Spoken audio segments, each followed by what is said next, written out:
Okay, 42 days of Keto Chow. Today is day 41. Tomorrow is my last day.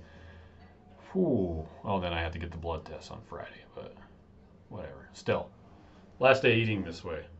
This is what, my sixth to the last can of Sprite?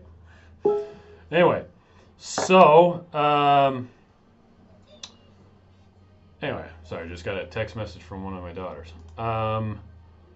Yeah, I was watching a video with Dave Feldman and Siobhan Huggins yesterday where Dave was talking about his problems with fructose malabsorption. Now it causes all sorts of intestinal problems. I am really happy that I don't have that. I think that's why throughout this phase of the experiment I haven't had issues with digestion or anything like that. Hold on just a second. I need to tell my daughter to restart her phone. Restart your phone. There we go. Have you tried turning it off and back on again? Are you sure it's plugged in? Anyway, IT crowd jokes there. Anyway, so yeah, I'm really glad I haven't had that problem, especially since I'm drinking high fructose corn syrup and eating sugar and corn syrup. Now that's kind of interesting. It's not high fructose corn syrup, it's just corn syrup, which corn syrup is pure glucose, just by a different name. Whereas sugar is essentially the same thing as high fructose corn syrup. It's just, sugar is 50% glucose and fructose, and high fructose corn syrup is 55% fructose and 45% glucose. But anyway, Skittles. I'll be eating those for breakfast in just a bit.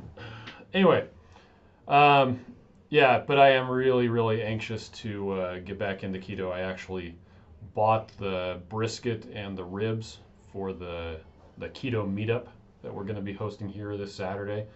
Cut it all up, put it in the sous vide. Cool thing about the sous vide is, in the past, I've been really meticulous about rubbing the salt and all the spices on. But you put it in the bag and you vacuum seal it, or you just immerse it in water and then close the Ziploc. And after about an hour of cooking, the juices come out of the meat and it just kind of all mixes around. And so this time I just put meat in a bag, dumped seasoning on there, sealed it up, stuck it in the thing. I'm all about just getting the results and not worrying about the convention and why you're doing it that way. So I think it's going to give me the exact same results as putting the extra 20 or 30 minutes into preparing it the special way, but it'll be a lot easier. So anyway, that's going in the sous vide right now, and then I'll smoke it this Saturday. The big news is that I got the coconut oil week of blood tests back. Big deal. So coconut oil is kind of, well, and I was doing liquid coconut oil, which is where they've taken out some of the fats that cause it to be, oh, hey, restarting her phone. She thinks it works. Worked. Hold on a second. Told you so. Anyway,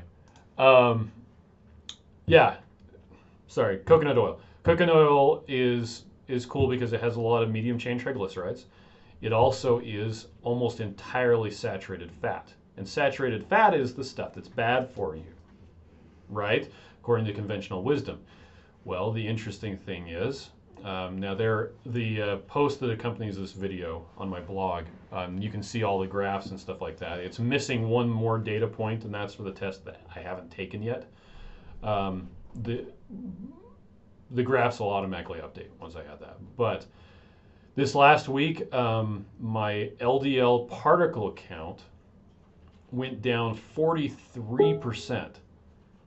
Kind of a big deal. You are welcome. I'm gonna have to make her watch this video of me typing to her. Anyway, yeah, it came down 43%.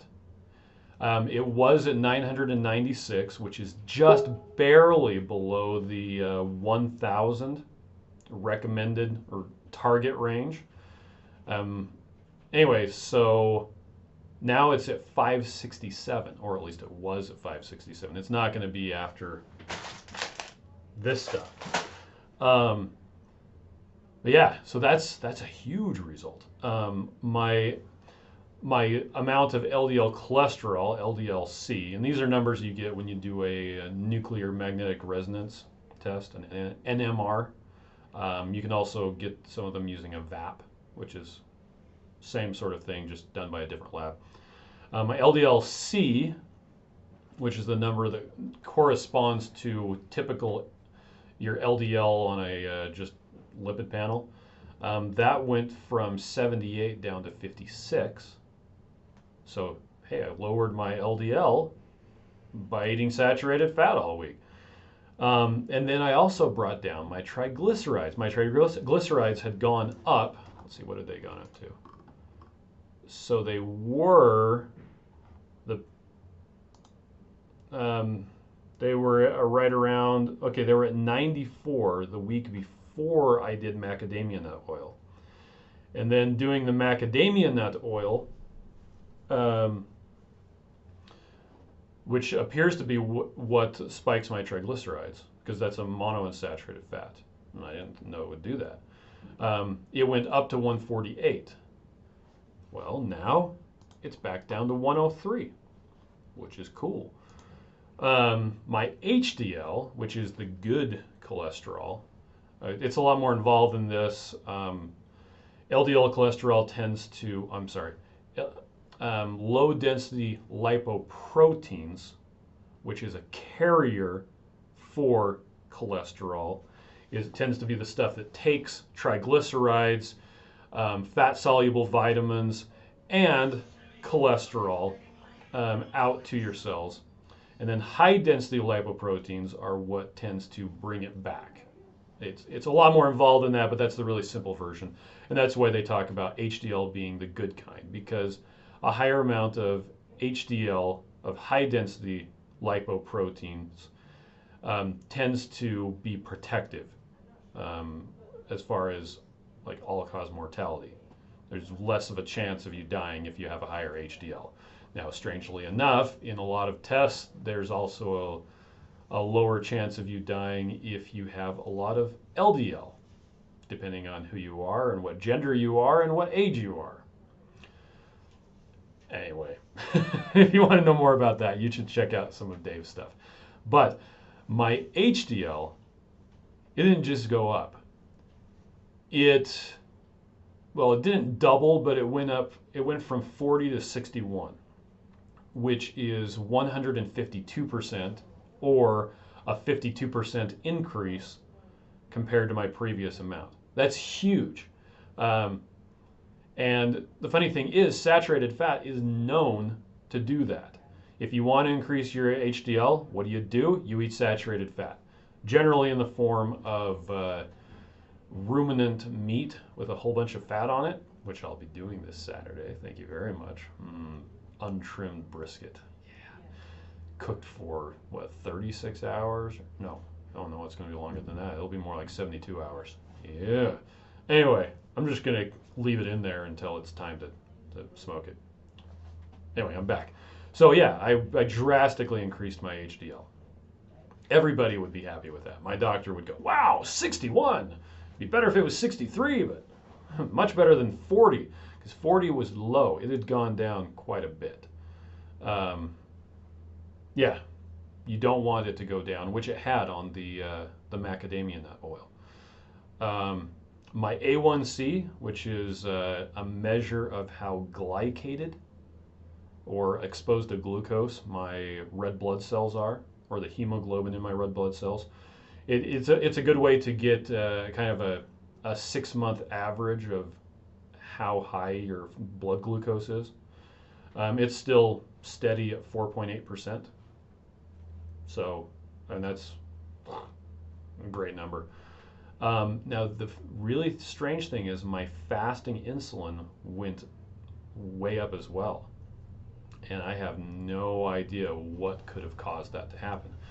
It went from 5.2 up to 8.4. I don't know why. I wasn't eating anything that had like sugar in it, but my insulin was up. And now, interestingly enough, if you look at the graphs on this test, up until this point, there had been a pretty clear inverse pattern of my LDL would go up and my triglycerides would go down. And then my LDL would go down and my triglycerides would go up. And they would go opposite of each other. It's an inversion pattern, which Dave Feldman likes to talk about a lot. This time, that changed. Both of them went down. My LDL went really far down, and my triglycerides went really far down. And so did my total cholesterol. In fact, the only thing that went up was my HDL, which went way up. So it's just kind of interesting. Anyway, so yeah, that's the news for today. I'm hoping, this is on an aside, but I'm supposed to be getting final cost so I can do pricing on Keto Chow 2.1. And I sent off the large bags, the 21 meal bag for printing. And the place, they apologized that they had ran out of the media of the stock that they printed on. So they said it's probably going to take them about 6 business days to get it done and printed. It's like, 6 days? Yeah, that's much better than most of the places quote us like, yeah, we'll get you proofs in about 6 business days. We'll have it printed maybe in about 4 to 6 weeks. And these guys are on top of it. That's actually why I went with them. They are more expensive, but they are way quicker. And a lot of that is due to the fact that they're using a digital printing technology. They're basically, I explained this in a previous video, it's like they have a giant laser printer. And they're just doing it every one. Oh, they just sent me a proof ready to approve just now. I'm going to go start approving those. I've got 19 to approve. So it'll be fun. Anyway, yeah, that's today's update. Catch you later on the last day.